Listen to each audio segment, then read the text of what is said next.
नमस्कार। उत्तर प्रदेश को लेकर मिल्कीपुर विधानसभा सीट पर चुनावी तारीखों का ऐलान हो चुका है और जातीय समीकरण के आधार पर मिल्कीपुर सीट पर किसका पलड़ा भारी नजर आ रहा है, क्योंकि यहां पर सीधी टक्कर भारतीय जनता पार्टी और समाजवादी पार्टी में देखने को मिल रही है, क्योंकि 5 फरवरी को वोटिंग और 8 फरवरी को नतीजे सामने आ जाएंगे। लेकिन यहां का जो जातीय आंकड़ा है और जिस कार की यहां के पुराने आंकड़े हैं, उन आधार पर मिल्कीपुर सीट पर किसका पलड़ा यहां पर भारी नजर आ रहा है, क्योंकि मिल्कीपुर विधानसभा सीट को लेकर यह दावा किया जा रहा है कि 2027 को लेकर इसे सेमीफाइनल की तरह देखा जा रहा है और अपने अपने जीत के दावे सामने आ रहे हैं और इसे अपनी अपनी प्रतिष्ठा से भी जोड़कर देखा जा रहा है, क्योंकि लोकसभा चुनाव में भारतीय जनता पार्टी को झटका रहा था और समाजवादी पार्टी ने मिल्कीपुर लोकसभा सीट पर जीत हासिल की थी और ऐसे में यहाँ उपचुनाव जो है वो चौंकाने वाले आंकड़े सामने आ रहे हैं। अगर बात किया मिल्कीपुर सीट को लेकर तो यहाँ पर समाजवादी पार्टी ने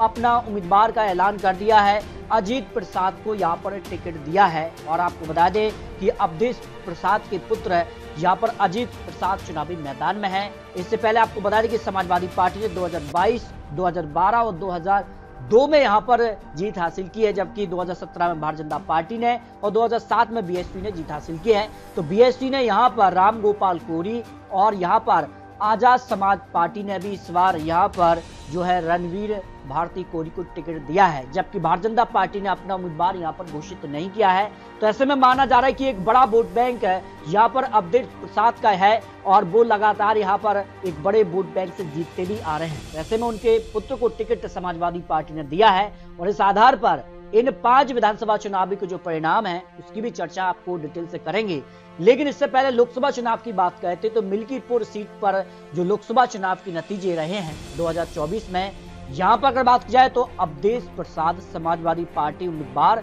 95,612 वोट और अगर बात की जाए तो यहाँ पर लल्लू सिंह बीजेपी जो है 87,800 यहाँ पर 79 और यहाँ पर जो है बीएसपी उम्मीदवार 11,400 वोटों के अंतर से यहाँ पर चुनाव जीते हैं। यानी यहाँ पर अवधेश प्रसाद यहाँ पर सांसद बने, जिसके कारण यहाँ पर सीट पर चुनाव हो रहा है। लेकिन यहाँ का जो जातीय आंकड़ा है वो किसके पक्ष में सारा कर रहा है और यहाँ अगर बात की जाए तो दलित करीब 1,25,000 के आसपास है, पासी यहाँ पर करीब 55,000, ब्राह्मण 60,000, यादव वोट बैंक करीब 55,000 है, मुस्लिम यहाँ पर 30,000 और राजपूत वोट करीब 25,000 और अन्य यहाँ पर समुदाय के वोट आ जाते हैं। तो उत्तर प्रदेश में निर्णायक यहाँ पर दलित वोट बैंक है और इसको लेकर मायावती जी ने अपना उम्मीदवार उतार दिया है। तो सीधे तौर पर नुकसान किससे हो रहा है ये काफी महत्वपूर्ण हो जाता है। और यहाँ पर अगर बात की जाए तो यहाँ पर आजाद समाज पार्टी यानी चंद्रशेखर रावण की जो पार्टी है वो भी यहाँ पर मिल्कीपुर सीट पर अपना उम्मीदवार उतार चुके हैं। ऐसे में जो है दलित वोट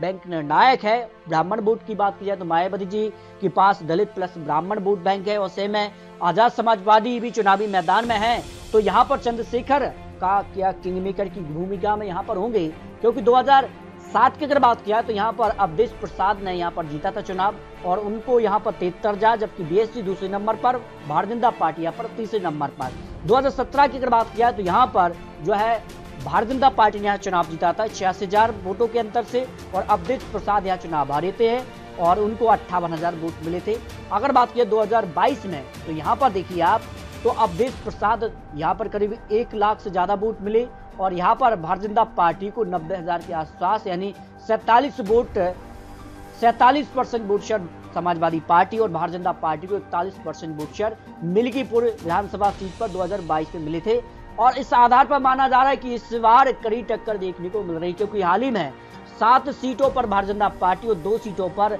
समाजवादी पार्टी को उपचुनाव में जीत मिली है। कुल 9 सीटों पर यहाँ पर उपचुनाव हुआ था। समाजवादी पार्टी को 2 सीटों पर झटका लगा,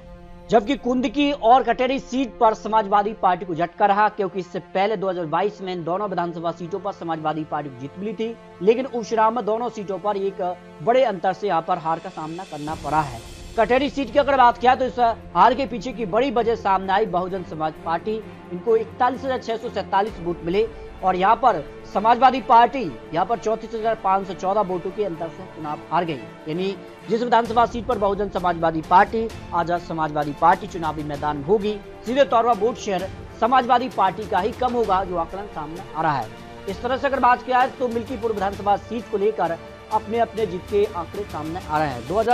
22 चुनाव में तो समाजवादी पार्टी ने जीत हासिल की थी, लेकिन जो भारतीय जनता पार्टी की तैयारी है, और हमेशा माना जाता है कि सत्ता पक्ष को हमेशा उपचुनाव में फायदा मिलता है, तो ऐसे में उपचुनाव को लेकर काफी चर्चाएं हैं। आंकड़ों के हिसाब से तो समाजवादी पार्टी का पलड़ा भारी है, लेकिन जो वर्तमान स्थिति है, जिस तरह की तैयारी है, और Bahujan Samajwadi party plus Azad Samaj party Chandrashekhar की पार्टी को चुनावी मैदान में उतरने से भारतीय जनता पार्टी मिल्कीपुर सीट पर जीत हासिल कर सकती है, जो ओपिनियन पोल के आंकड़े सामने आ रहे हैं। क्योंकि यहाँ पर 2027 की चुनाव की तैयारी भी शुरू हो चुकी है, तो उपचुनाव के बाद यहाँ पर बात करेंगे उत्तर प्रदेश की सभी 403 सीटों को लेकर आपको ओपिनियन पोल के आंकड़े आपको दिखाएंगे। तो उत्तर प्रदेश में अगली सरकार किसकी बन सकती है, समाजवादी पार्टी, और अगर बात की जाए तो यहाँ पर जो है कांग्रेस से मिलकर चुनाव लड़ रही है उपचुनाव में भी, और क्या 2027 की भी तैयारी मिलकर करेगी, ये काफी महत्वपूर्ण होता है। आपको क्या लगता है, आप रख सकते हैं। आपको बता दिए चुनावी यहाँ पे चुनावी अनुमान है और लेटेस्ट और महत्वपूर्ण विश्लेषण के साथ फिर मिलते हैं। तब तक के लिए जय हिंद,